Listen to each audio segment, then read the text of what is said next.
どうもベルです。今回はグランドマフィアの気まぐれコラムということで、バフ上げの効率的な方法について語っていこうかなと思います。このゲームの強さは、この実力値ではなくて、バフの高さが強さになることは、以前お伝えさせていただいたと思うんですけども、じゃあこのバフ上げをするために必要なコンテンツってめちゃめちゃ大量にあるじゃないですか。なので、じゃあ何やれば効率よくバフを上げれるのかっていうところですよね。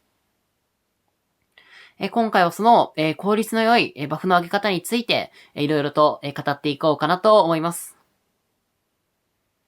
まずは、バフを上げると言っても、リーダーの、統率時のみに発動するバフと、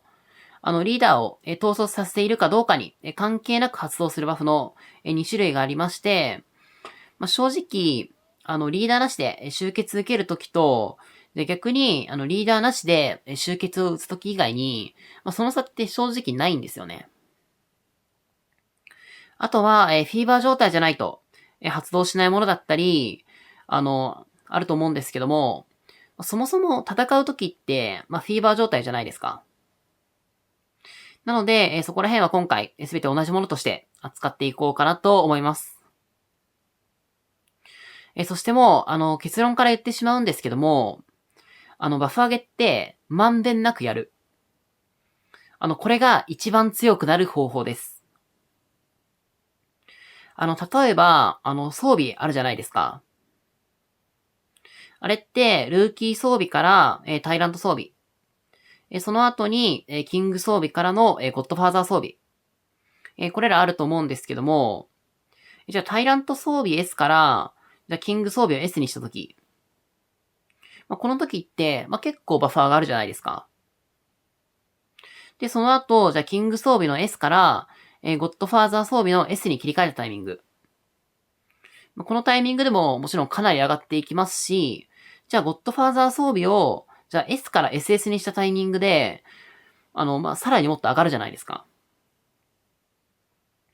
ただ、タイラント装備から、じゃあキング装備にするタイミングと、キング装備から、キング装備 S から、ゴッドファーザーの S にするタイミング。そして、ゴッドファーザー装備の S から SS にするタイミングって、正直、ここで上がっていくバフの量って、正直そこまで大きくは変わんないんですよ。ただ、一応、ゴッドファーザーの S から、ゴッドファーザーの SS の時が、一番上がり幅としては大きいとは思うんですけども、そうだとしても、かかるお金の量、あまりに違いすぎませんか？タイラント装備から、じゃあキング装備にするときって、もう数百万も全然かかんないじゃないですか。1万2000円の装備パックを、じゃあ買いまくってたら、それなりにはかかっちゃうと思うんですけども、全然600円の、ね、コツコツ買っていけば、正直キング装備 S っていけるので、でも、じゃあキング装備 S から、じゃあゴッドファーザーの S にするときって、じゃあその何倍もお金かかって、じゃあゴッドファーザーの S から、ゴッドファーザーの SS にするときって、それよりもさらにかかるじゃないですか。どんどんもうかけたお金に対して、上がるバフの数値。すなわち、費用対効果ですね。そちらはどんどん、悪くなっていきます。なので、じゃあこれを終わらせたいから、じゃあ他のコンテンツはもう完全に無視して、じゃあひたすら、じゃあこれに集中していって、じゃあ終わったら、じゃあ次にこれやって、じゃあその次に、じゃあこれやろうみたいな。そのようなやり方って正直お勧めできません。なので、すべてのコンテンツをまんべんなくやっていくのがおすすめです。ただ、一つだけ例外がありまして、兵隊ランクと T5 ですね。これに関しては、そもそもの兵隊の強さっていうのを上げていけるので、もう圧倒的に効率的なんですよ。今課金するんだったら、最も優勢の高いのは、この兵隊ランクと T5 です。じゃあ、例えば、ステータスが、1000% の人が、じゃあ兵隊ランクを上げていって、じゃあ前と比べて、じゃあ1.1倍の強さになったら、それって、ステータスが1100%の人の強さと同義なんですよ。まあ、戦ってる方って、もうすごいこれ実感してると思うんですけども、本当にもう兵隊ランク実装前と実装後で、全然環境が違います。別に、別荘に短期攻撃するときとかが一番わかりやすいと思うんですけども、T4 が500万いて、じゃあ他に兵士が全然いないとかだったら、相手農民装備だったら、もう一発で焼けるんですよ。250万くらいだったら、戦闘装備でも、T4 が250万くらいですね。なんでも、なおかつ、相手が戦闘装備でも、全然兵隊ランク低かったら、一発目から燃やすことできるんですよ。昔でも、まあ、ステータス次第では、まあ、無理ではなかったことだったと思うんですけども、もう今は兵隊ランクで、もうそもそもの兵隊の強さっていうのが、もう圧倒的に変わるは、しかも、あれですね、チーム単位数ですね。これが、建設のランクで、5万人最大上がるので、もう本当に以前より簡単に、別荘へ短期攻撃、別荘に短期攻撃していって燃やすことができるように今なってます。もう本当これ5万上がるだけで、もうかなりえげつないので。じゃあここでじゃあ5万人上がったら、じゃあチーム単位数の方のバフでもまた加算されていくので、非常に大きいのかなと思ってます。しかも今 T5 なしでも、これだけ環境変わってるんですよ。なんで、もう T5 あって強い人とかだと、もうなんか兵隊1000万いても、もう短期で燃やしちゃう人って全然いるんですよね。だから今はもうすでに T5 解放してる人っていうのは、もうそもそもがもう強すぎる人ばかりなので、正直全然あり得るなと思ってます。で、まあ少し話は脱線してしまったんですけども、例えば、ステータスが1000% の人が、兵隊ランクを3から9にした時の強さって、ステータスが1200%から、だいたい1250%。で、その人の兵隊ランク3の、強さとほぼ同じなんですよ。じゃあ、ステータスを、じゃあ1000%から200%上げるのと、兵隊ランクを3から9にするの。まあ、これって、もちろんどっちも大変なんですけども、大変さで言ったら圧倒的に前者なので。なので、もう兵隊ランクをもう本当に優先していただくのがいいんじゃないかなと思ってます。まあ、あとT5 を解放していくことで、T4 の兵隊ランク10と比べて、基礎ステータスがだいたい 1.4 倍になりまして、あとは、T5 を解放するための、投資ですね。そちらのバフも考えると、もはやもともと 1000% だった人が、もうなんか1450% くらいの、T4 のランク10ですね。もうその人と同じくらいの強さになるっていう、もうとんでもないことが起こってるんですけど、本当 T5 強すぎますね。今からじゃ仮に無心で、もうとにかく強くなるために500万突っ込みますっていう方がもしいたら、T5 解放と、即答させていただく次第ではあるんですけども、さすがに、現実的ではないですね。私もまったりやっていこうと正直思っているので。また今、とんでもない廃課金の人っていうのは、T5 フルで運用してると思うんですけども、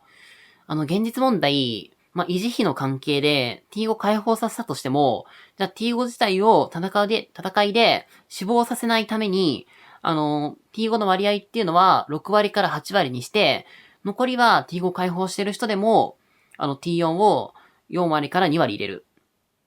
っていうってことになると思うので、バフ値ベースで考えると、そういう運用する場合ですね。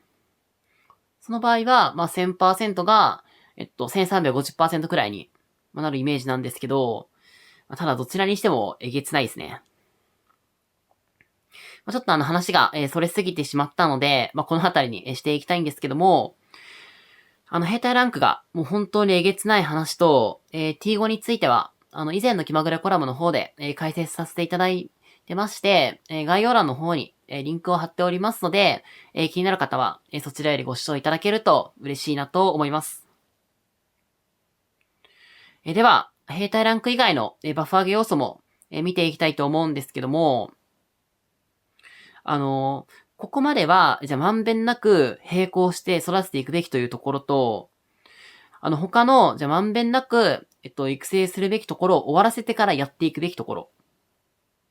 この二つでまず、区分させていただいて、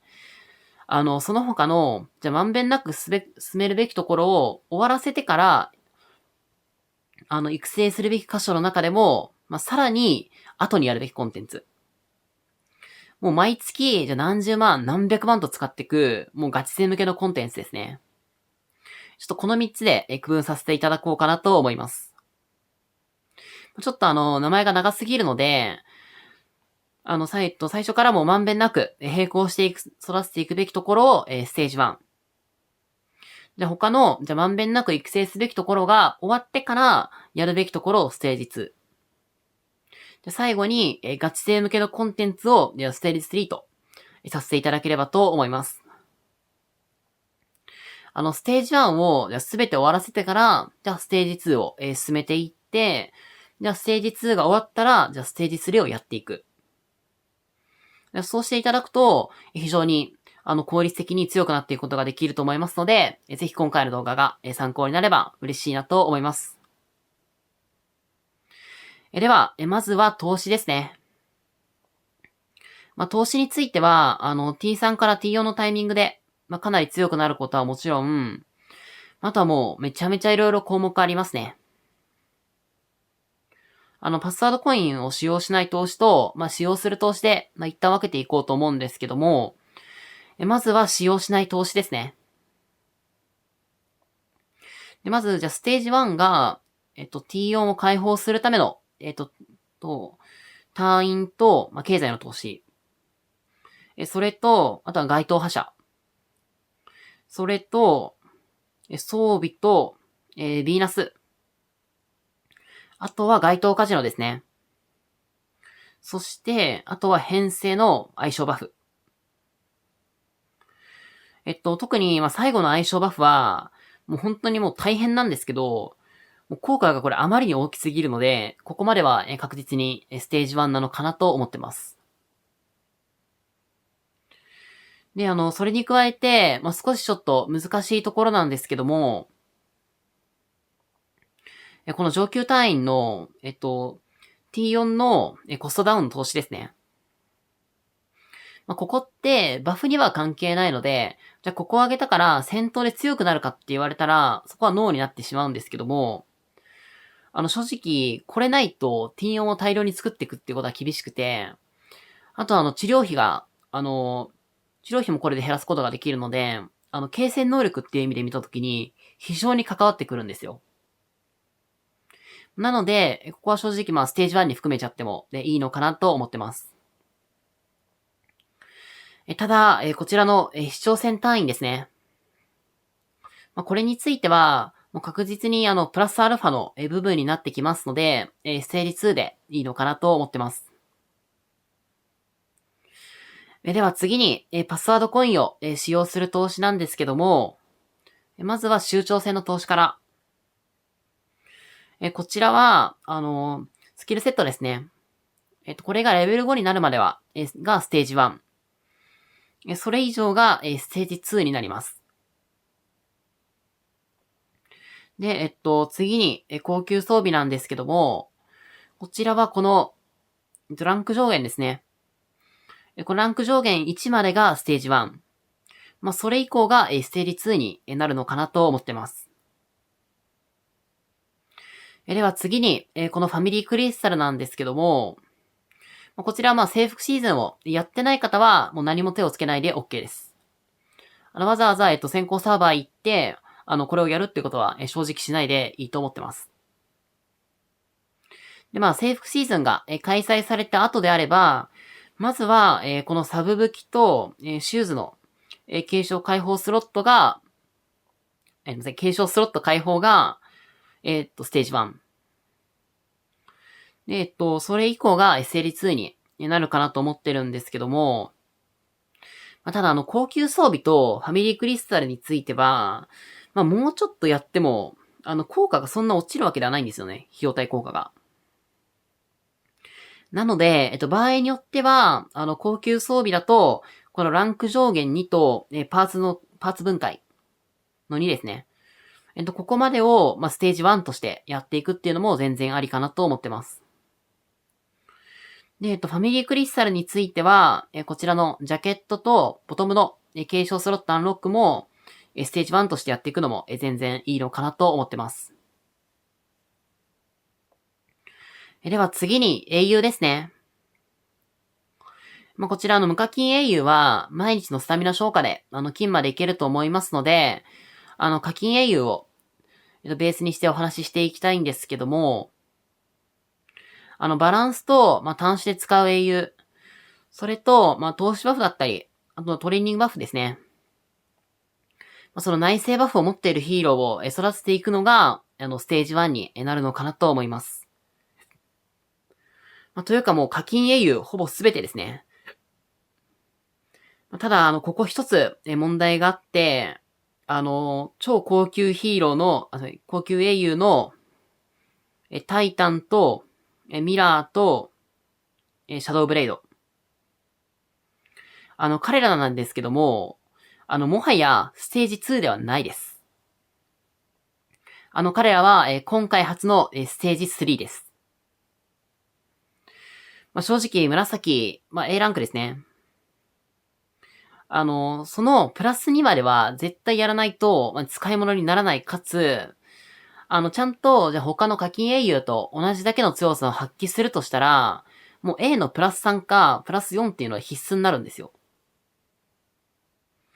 じゃあそうなると、もうどちらにせよ100万円かかってしまうので、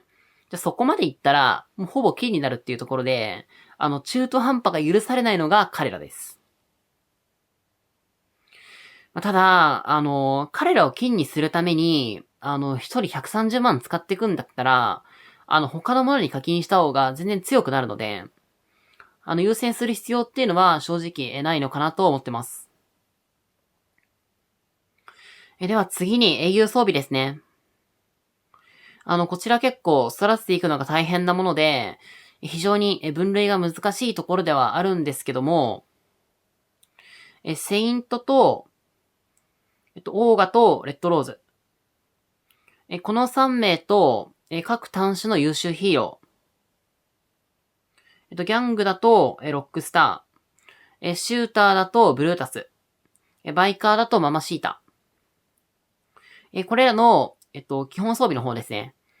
そちらを解放するのがステージ1。その他の英雄装備を、解放していくのが、ステージ2になってくるのかなと思います。ただ、この英雄装備を集めるために、じゃエネルギーのパックを買っていくっていうのは、さすがに結構もったいないので、そこまでするのは、ステージ3になってくるのかなと思ってます。では、次に装備ですね。こちらなんですけども、ステージ1が、キング装備の、キング装備オール S からの、ゴッドファーザーの、ボトムと、サブ武器とシューズ。こちらを、こちらの3箇所を、ゴッドファーザーの S にするところなのかなと思ってます。ちょっと複雑になってしまうんですけども、キング装備 S で、ステージ1でもいいかなと思ってたんですけども、ボトムとサブ武器とシューズって、ゴッドファーザーに切り替えると、結構バフ上がるんですよ。で、それでいて、近武器交換で集めていけば、全然狙っていける範囲で、コスパも非常にいいと思いましたので、今回はここまでをステージ1とさせていただきました。そしてステージ2なんですけども、じゃあゴッドファーザー装備をオール S にした後に、さっきの、ボトムとサブ武器とシューズ。こちらを SS にする。もうこの三種の神器ですね。そちらが、ステージ2になるのかなと思います。で、ステージ3が、もうそれ以上のゴッドファーザー装備ですね。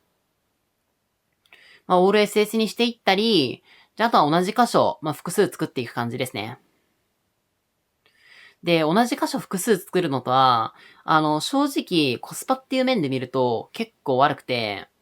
やるとしても、サブ武器と、シューズと、メイン武器。あとはボトムですね。この4つだけにしていって、ほんとこれ以上に関しては、もう、ベストランクがもう200超えてたりする人で、もう課金するとこが、もうほぼないからっていう、くらいの方が、やるべきところなので、基本的には、そこまでやらなくて OK かなと思います。では次に、ジュエルですね。こちらは、州長戦でしか、入手できない HP ジュエルと、ゴッドファーザージュエルは、除きまして、攻撃ジュエルに、絞って考えていきたいんですけども、ギャングシューターバイカーの、攻撃ジュエル。こちらの金を8つ揃えていくのがステージ1です。ジュエルのステータスの上がり幅って、もう金を8つ持ってる方は、もう慣れてしまってると思うんですけど、これほんとえげつないので、ジュエルにまだ、成長の余地がある、ある方は、ぜひ積極的に集めていただくのがいいんじゃないかなと思います。では次に、高級装備ですね。こちらなんですけども、こちらは金装備をすべて揃えていただいて、紫以下の高級装備を星7にするのがステージ1。で、金装備を星7と紫以下の装備を星10にするのがステージ2。で、金装備を星8以上にしていくのがステージ3。こちらで分類させていただきました。高級装備は、まだ開設させていただいたことないんですけども、結構バフを上げることができて、じゃあ物によっては、もう相手に大ダメージを与えていくものだったり、相手から受けるダメージを、一時的にでも大幅に減らすことができるものだったり、あとは単種の時って、部隊が、4分割までしかされないので、この高級装備の効果っていうのを、最大限発揮できるんですよ。その結果、もう大活躍するものもあったりして、正直、効果的には、金装備を星10まで、ステージ2に入れたかったんですけど、いかんせん上げていくのが結構しんどいんですよ。12000円の課金パックを買いまくって上げていくと、一つの金の高級装備を、一つ星上げするだけで、だいたいもう3パックから4パックかかってしまうので、じゃあそれをもう何個も上げていくってなると、もうかなりしんどくて。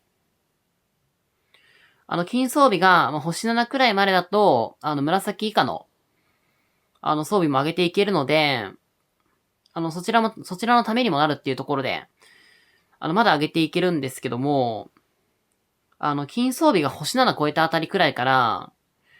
紫以下の装備って、投資終わってれば、もうすべて星10になるくらいの素材は集まってるんですよね。じゃあそうすると、もうそれ以外のものが、もうほぼいらない状態になってしまって、じゃあそうすると、じゃあ金装備のためだけにひたすら回していくっていうことになってしまって、で、それはさすがに、だいぶ酷だなっていう風に思いましたので、今回はこのような分類にさせていただきました。では次に、ヴィーナスコレクションですね。こちらなんですけども、もうなかなか難しいところですよね。ただ、もうこれは課金というよりかは、栄養バトルをどれだけやるかなんですよね。金のコレクションが、星4になるくらいまでが、ステージ1。で、金のコレクションも、じゃあガンガン赤星にしていくのが、ステージ2だと思うんですけども、これはもう鑑定ポイントをもう一気に買っていくのではなくて、栄養バトルと一緒に来る、お得なパックをコツコツ買っていきましょう。ヴィーナスコレクション、これトッププレイヤーは、もう新しいコレクションが来ると、もうすぐ、完走させるために、新ガチャ来ると、100万円くらい、突っ込んでるみたいなんですけども、ちょっともうそれはさすがに、ステージ3ですね。新しいコレクションが来たら、とりあえず、じゃあそのガチャ期間が終わるまでに、入手だけしておく。それでぶっちゃけいいかなと思います。では、次なんですけども、VIP ですね。でもこちらは、もう強さという意味で言うと、実際に強くなるのは、VIP20 で集結する時の強さが、一気に上がる感じなので、難しいところではあるんですけども、コツコツ上げていくべきかつ、VIP のために課金はしなくていいんですよ。ヘルイベをやりまくったり、課金した時の、ゴールドだったりで上げていくのがいいんじゃないかなと思います。ステージで言うと、VIP20 にするのが、ステージに、セリ2ぐらいのイメージで良いのかなと思います。では最後に、別荘ランクですね。こちらはもうステージ1ではなくて、ステージ2が、こちらのリバティキャッスルを星5にすることです。で、このリバティキャッスルって何がやばいって、集結隊員数を10万人も上げれるので、もう集結時の強さを飛躍的に上げることができるんですよ。というかもう強いプレイヤーにとっては、もうこれ必需品なんですよね。10万人の差があると、もうこれだけで簡単にバフの差ってひっくり返せるので、星5にしていくのは、もう非常に大変なんですけども、やる価値っていうのはもう十二分にあるのかなと思ってます。で、あとは、こちらの、デフォルト別荘ですね。で、こちらはもう課金で上げていくというよりかは、イベントでもらったりした別荘ランクアップ券を使っていったり、あとはあとリバティキャッスルを上げた時の、余りで上げていく感じですね。で、それ以外の、別荘ランクアップについては、ステージ3になります。欲しい別荘スキンがあって、月末の、課金イベントで課金して取っていって、課金イベントで、少しもらえた別荘ランクアップ券を使って、星1とか星2に、していくと、していくのではなくて、本腰入れて別荘ランクを上げていくケースですね。で、これ一つ、星0から星5までやっていくのに、別荘ランクアップ券だけで、だいたい35パックぐらいかかるんですよ。なので、もう本当に大変なんですよね。ただ、最終的には、この別荘ランクの差が、響いてきますので、高みを目指していく方は、この別荘ランクも、ガンガン上げていただくのがいいんじゃないかなと思います。